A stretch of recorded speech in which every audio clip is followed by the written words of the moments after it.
I mean, if we're talking about Ellie's and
hello, ladies and gentlemen, boys and girls, and welcome to what is going to be the penultimate Wild and Live. Thank you, everybody, for joining in over the last couple of weeks. It's been great. A little bit of light relief from lockdown, which looks like it's now easing. So, yeah, thank you to everybody that has been paying attention, and also to our fabulous guests that have joined the episodes and the shows and made it what it is. So thank you to all of you and to all of you watchers at home. Today we have got a fantastic guest for you. We've got two episodes today. Later on we're going to be talking to explorer and wildlife cameraman, adventurer Casey Anderson. But today, right now, we are joined by award-winning cinematographer Sophie Darlington. Sophie, are you wild and live? Hello, Patrick. How are you? I love how I was like, oh my God, Sophie Darlington. You're like, hey. You're just So like, smooth. I love it. I know, really the least smooth thing you're possibly ever going to see. But yes, I'm really well. Thank you. I am counting blessings as I am, all is good. And how are you? I'm good. I'm good. Before we get started, I want to deal with probably what is one of the most important questions I'm going to ask you today. Where are you from? Because Where? we were speaking a couple of days ago, and I was like, is she Irish? Is she Scottish? I can't quite put my finger on it. So can you tell everybody where you're from, please, Sophie? I am half Scottish, half English, and I was raised in Ireland. And therefore, I have, depending on what I'm drinking, my accent veers from, it can go anywhere really, but Irish is where I was brought up. So that's sort of my heart. But my lineage, I'm very confused, Patrick. Honestly, I'm really confused. I have no idea. But yeah, reverse diaspora is what I am. English, Ooh. Scottish, raised in Ireland. Nice, I love it. That's brilliant. And we're here today to talk to you about wildlife filmmaking. We're going to be focusing on talking about a new series that's going to be coming out in a couple of years, 2023, called Queens. So we'll touch on that a bit later. We're going to go through some of your wildlife adventures. As a camera operator, but I think it'd be great for everybody to kind of understand what some of your inspiration was to get to where you are today. I understand that it started with a book about a tree. It did. It absolutely did. I think it started, I was really lucky. My folks used to take me on holiday to the wilds of Scotland, and I used to sit on watching, seals on rocks and stuff. But I think the real moment was I came across a book called The Tree Where Man Was Born, and it was written by Peter Matthewson, an incredible travel writer. And I saw this picture of this tree. My friend had been out on safari with him, one of my mum's friends, and I was like, I want to go and see this tree. There's this massive, massive fig tree in the middle of, up in the Serengeti. And it's a huge tree, but it's hidden. It's in a valley. And so you drive for miles and you can't see it. And then suddenly you come round and over a dip and there's this tree that's, I can't tell you, it's just immense. And it's full of bees and owls and crows. And it's a sacred place for the Maasai. And I'm like, I am going to see the tree. And when I get my mind fixed, off I went. I was really lucky. I have a stepfather who's a pilot and he got me a cheap ticket. I went for 3 months. I stayed for 2 years. I fell in love with it and I met. Yeah, I'm just gibbering now. Patrick, No, I love it. I love this story because it's a genuine story, and I think that's what people want to hear.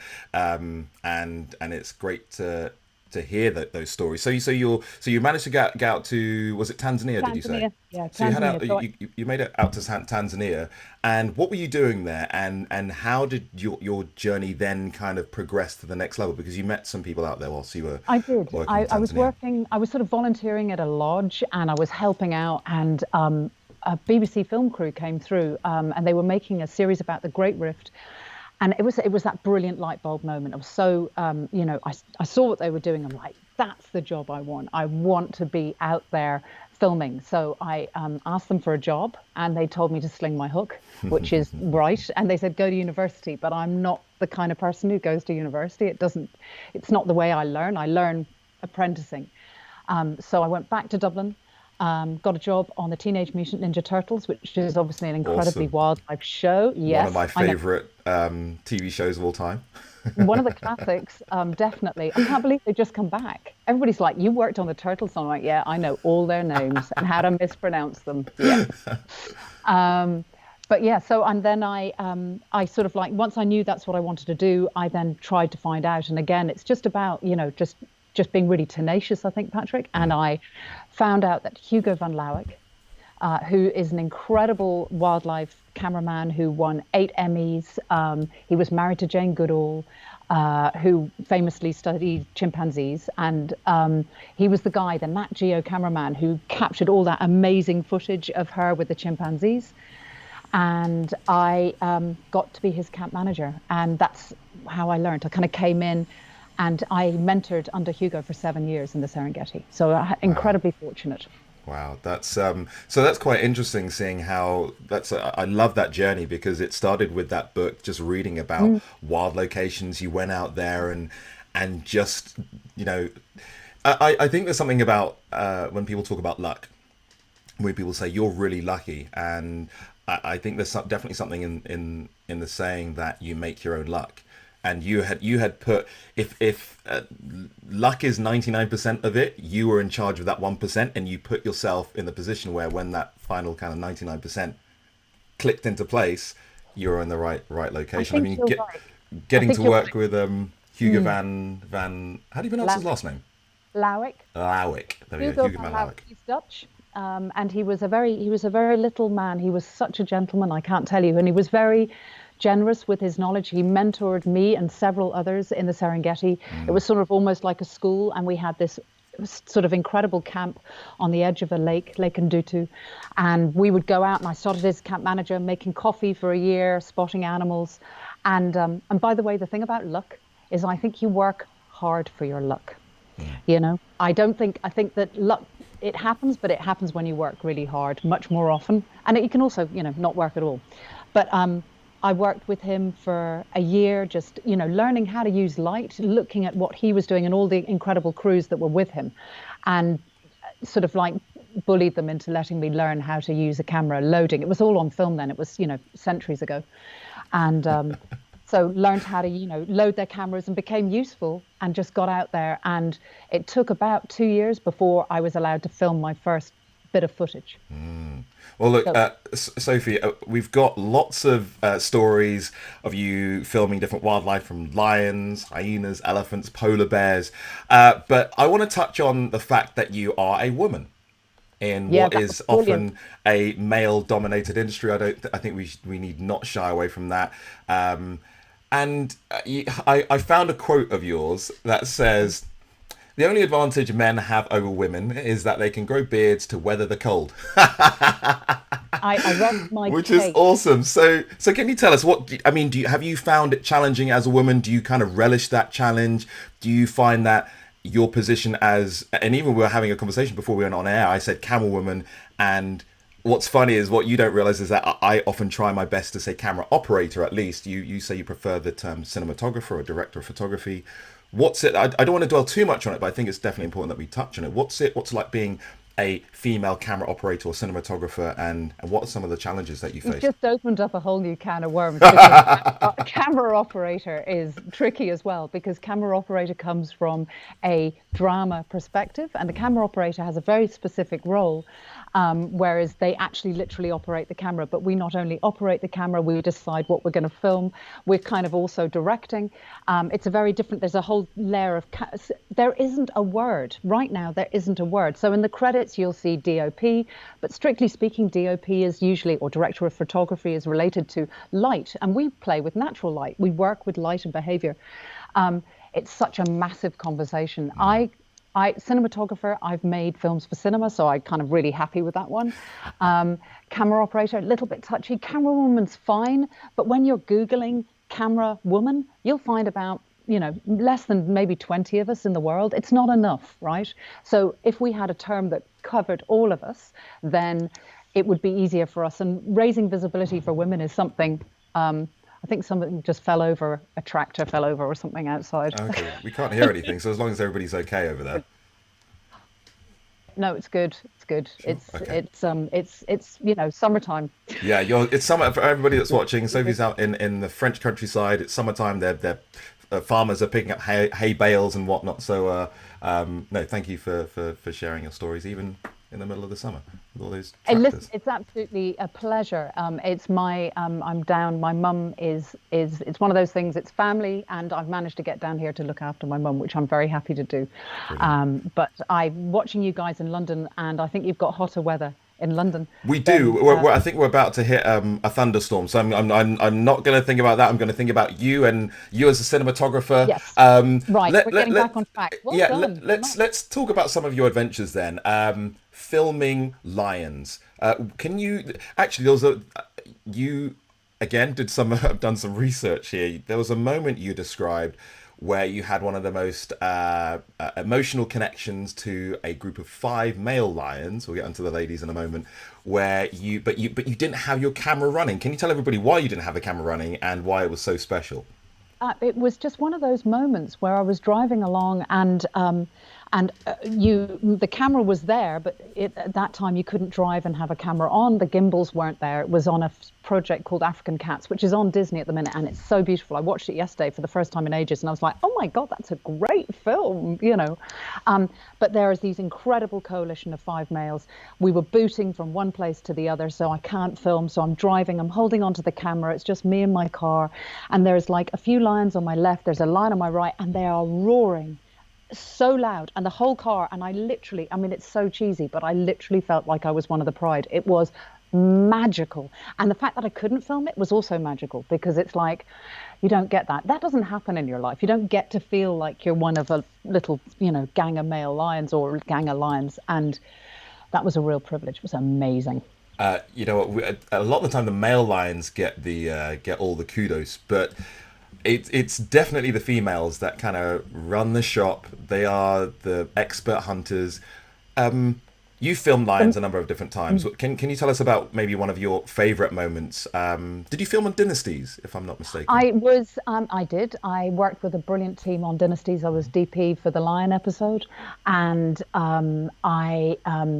that was just magic. I think the beautiful thing about that was the BBC have filmed those lions for so many years that they treat cars and people very much just like furniture. We're moving trees, annoying moving trees, because we move away when they try and come for shade.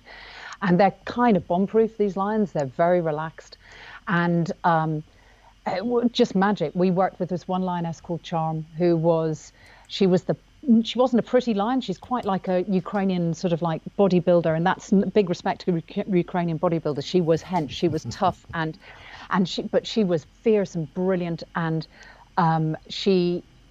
we got to hang out with her, and she just ignored us. And the time she brought her cub out to a male lion, there was this beautiful moment. She was bringing her cub out, and she literally walked straight past me, about a foot or so away from the car, with this cub in her mouth. She didn't look at me. She knew I was there. I knew she was there. I was filming the reaction of the male. She was bringing the cubs, but that was that privilege of respect that she knew that I was never gonna, we'd been working with her for a year and a half. She knew that we were going to do her no harm, that, I didn't feel threatened by her. She was a very relaxed lion. But it was really it was that moment of, it's everything we do is about respect for these animals. It's not about, I think I see a lot of disrespect now for nature, but what we do, hopefully, because I'm a long lens camera woman, just said camera woman. See, I promised me. Cinematographer. You're a cinematographer, Sophie. I am, for God's sake. Remember that. Yeah, no, I use a long lens. That's primarily what I use, which means I sit far away in order to watch behavior happen. And allow the person who's watching it to be in the world of the animal. And it's an incredibly unique way of filming, because you kind of engage. It's almost like meditation. You disappear down that lens and you try and get into the animal's head and work out what it's going to do, and being ahead of it and with it. And it's about respect. Yeah. And that's working with any of these animals, lions, whatever it's been. It's never, people always say, so tell me about the time, when you got hurt, or, have you had any run-ins? And genuinely, I think if you're doing your job well, you shouldn't have had any. No. Because if they shouldn't know you're there, and they certainly shouldn't be reacting to you. So I've got really rubbish stories about, everybody's like, so tell us about them. I'm like, I doubt that, Sophie. I think, being able to see lionesses with their little cubs, those are fantastic stories. I love them. I know everybody at home is loving them. When it comes to, this episode is entitled Queens of the Savannah, and I think there's definitely something when in looking at the species that are predominantly kind of matriarchal in their social structure. Last question on lions before we move on to hyenas and ellies. What is it about lionesses that makes them so successful as a species? well, they're not actually doing so well, as we all know, but they are successful because they're a sisterhood and they work together as a team, and they're all related. So you'll get a family of related lionesses that work together. The males will come and go. They're like giant haystacks. They're not particularly useful during hunts. They're very good at defending, really good at defending against other lions, against hyenas. That's what the males are for. But the females are the ones, as you say, who hunt, who hold that territory. Lions are all about territory to witness, and what will make them continually fascinating to me is seeing how they interact as a family, and having the luck of spending that time with them and getting to know all their different characters. And they are also different. You'll always get the kind of Charm was the kind of courageous one who would always she literally, I'd see her go off and hunt. Even when she was hungry, she'd let the other ones. Lions aren't altruistic. They're really, really not. But she was incredible. Then there'll be the stupid, the kind of really lazy one who'll come in. They've got such personalities. I love that. But yeah, it's about the sisterhood. Brilliant. And let's move on to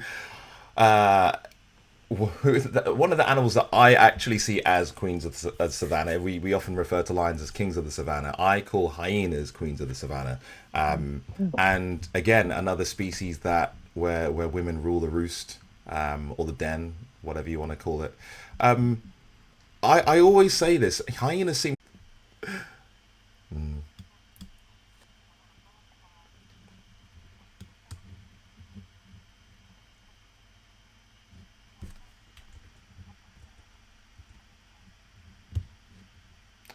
Oh, Sophie, just a moment. I think we've. I think the stream has stopped for a moment. If everybody, if you are seeing us, just bear with us a moment. Just trying to figure out what's happening with our system. It might be the internet. Let's everybody, if you're, let's see, it looks. Now let's keep on going. Everybody, if you are seeing us, we're going to just hang on just a little minute to see if this comes back. On my end, it looks like there is a spinning wheel of not so goodness. Just spin a little spinning wheel. If you can hear me, please drop a little message in the text box. That'd be great, just so I can know that we are still on and we're still live. Let me just see what's going on there. I know. Okay, what we're gonna do, what we're gonna do for anybody that's watching, I'm gonna bring this to an end, and we've got another like 10-15 minutes, I reckon, to go. So I'm gonna set up a part two, and just make sure that this stream is working all okay. So we will be right back. Thank you everybody for tuning in. We're not finished. We're not done yet.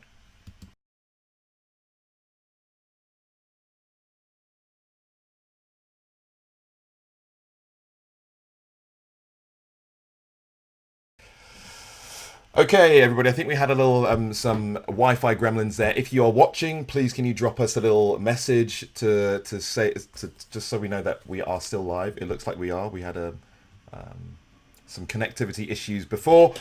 Sophie, let me see if I can see you. No, you're frozen on there. We're going to stop and we're going to come back to you in just a moment.